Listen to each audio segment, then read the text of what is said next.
Welcome back to Your Family Farmer. I just wanted to give you guys a show of this very pretty field here behind me. Looks gorgeous, but it's not. This is invasive wild mustard. And everywhere that I planted the millet and red clover this spring, the dominant crop here is this yellow wild mustard. As you can see here on this wild mustard, here are their seed pods.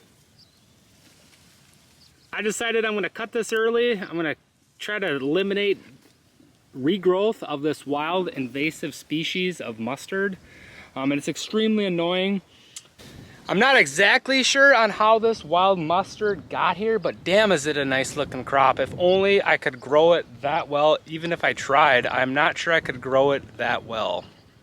It must have came in the seed along with the Japanese millet that I grew, along with the red clover. That's the only thing, because every spot that I seeded back here is filled with this nasty yellow mustard, and it's kind of an eyesore because it's not supposed to be here.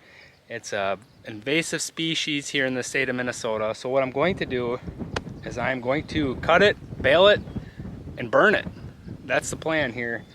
And try to get it so that the regrowth stays at a minimum and gives the chance for the clover to come back and grow nicely.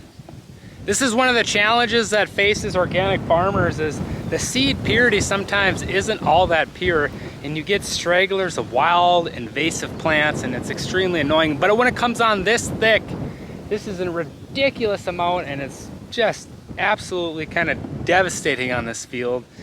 So hopefully we'll get it. We're gonna get the tractor going. We're gonna cut this down in no time. It's probably gonna get rained on tonight, but I don't even care anymore. And then we'll rake it so it's dry enough to bale, and then we'll just start it on fire. That's the plan. We'll see if my plans change.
couple days later here on the farm in our weed field, and it is plenty dry. I got the first bale baled, as you can see behind me. I am not going to end up burning these bales. I actually am not quite sure what I'm going to do with it. I'm going to do a little more research. I may feed it to the cows. If the seed isn't viable, I'll feed it to the cows. If the seed hardened enough to where it is a viable seed, I will probably not feed it to the cows. I don't want it spreading around our farm, getting into the pasture and things like that. So rain's going to be coming here in maybe the next few hours, so it's a good time to bale this small 3-acre field. And so let's get back to it and let's go make some weed hay bales. Here's the first 4x5 foot bale, and here are kind of what the seeds look like.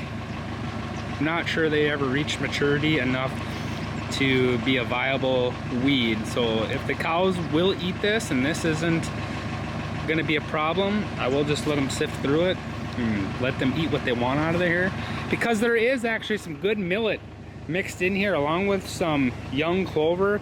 I don't know if the clover got tall enough to really get into the bale, but it is a mixture of weeds and Japanese millet in this hay bale.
The bales actually turned out really nice. I mean, you can still see the flowering in there from the wild mustard, as well as some of the seeds that you can see maybe right there. But it baled up actually really nice and really easy. It's not a heavy bale by any means. It'll be extremely interesting to see what the cattle think of this. I actually have no idea. This is my first go around with it, especially at this kind of level where it was the dominant crop here. I guess I can grow wild mustard like nobody else. Still got plenty of weeds here that I gotta go and bale up today. We're doing some ditches, doing the ditches on the county road and the township roads for all the land that we own. We're cutting, raking, and baling those up. We'll probably only maybe get 2 to 3 bales out of all that, so it's not a whole lot, but I just think it looks better all said and done when you get it all baled up and cleaned up. It's just, I don't know, just an appearance thing for me, I guess. It's not, is it worth the time and money to get the 3 or 4 bales? Absolutely not, but it's a cosmetic thing for me, and it kind of tidies up the farm.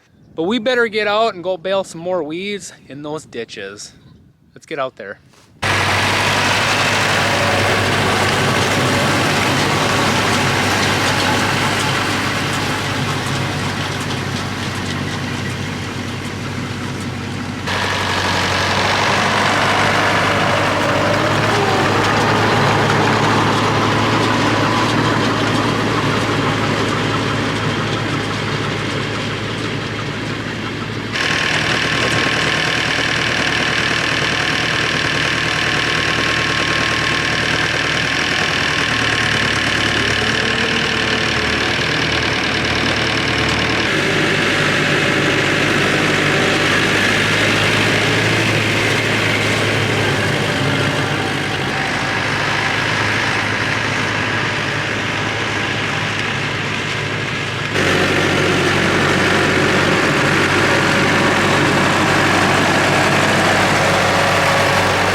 wild yellow mustard seed weeds are all baled up. I got four 4x5 round bales out of this approximately 3-acre field. I think I'm gonna feed them to the cows, let them sift through that. I don't think the seeds are viable.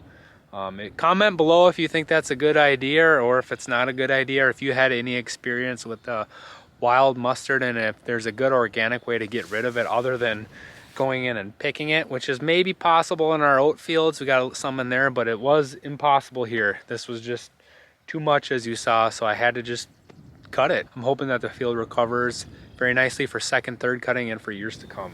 One of the major downsides to organic farming is you can't use chemicals or sprays, which is a good thing in my opinion, but it also leaves you prone to things like this where you have a weed outbreak and you have to deal with it organically. And if you guys have any other opinions on keeping weed pressure down organically, I would love to hear it. Just add a comment below, whether it's in your row crop fields or your hay fields or your small grain fields.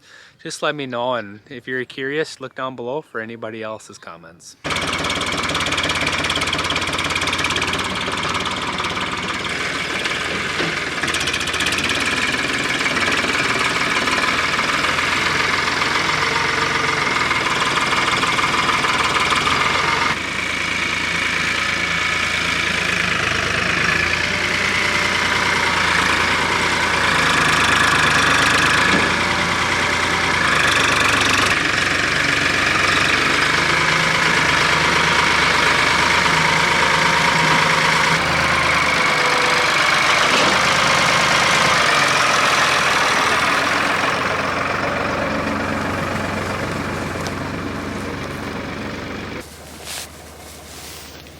Here's the final test. I'll see if the cows eat our mustard.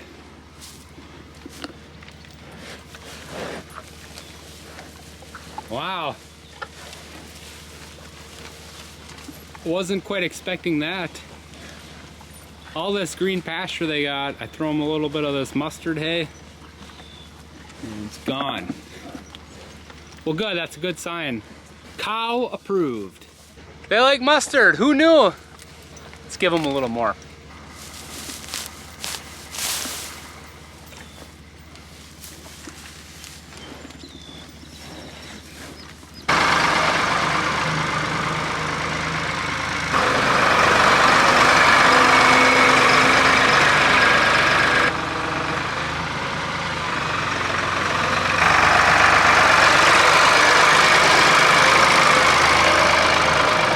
It just started raining and we got all the bales in. We got all the weed bales, the ditch hay and the mustard hay, all cut, raked, and baled and put away. Well, I guess one thing I can do really well, and that is grow weeds. I hope you guys enjoyed this episode.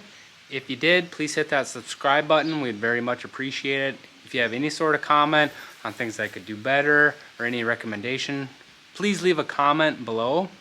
Also, if you haven't already, please check out HISEA.com if you're looking for any good, affordable boots. They are the main sponsor here on this channel, and I know they're a sponsor of small family farms across the United States. So please check them out. If you like what you see, please use discount code FAMILYFARMER for an additional 15% off. I hope you guys keep an eye out for our next video. In the meantime, keep on farming.